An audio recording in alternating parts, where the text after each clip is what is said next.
அட அட அட அட அட அட இப்போவே இந்த போடு போடுறிய. ஜனவரி மாதமே ஏப்ரல் மாதம் மாதிரி வெயில் அடிக்குதுங்க பொள்ளாச்சியில். இந்த மாதிரிலாம் அடித்ததே இல்லைங்க. பொள்ளாச்சி ஒரு சொர்க்கங்க.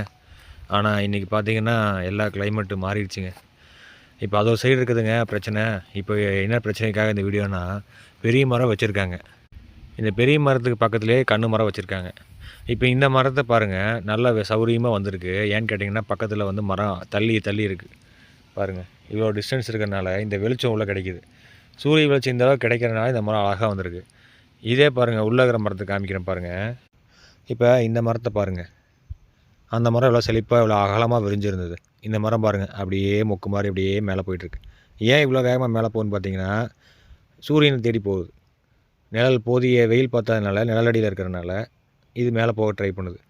அதனால் ப்ரொடக்ஷன் சுத்தமாக இருக்காது. அதாவது காப்புத்தன்மை சுத்தமாக இருக்காது. அப்படியே காய்ச்சாலும் 1, 2 காய் தான் காய்க்கும். அதனால் இது இந்த மாதிரி நடவு செய்யும்போது பெரிய மரத்தை அகற்றிட்டு நடவு செய்யணும். நன்றி.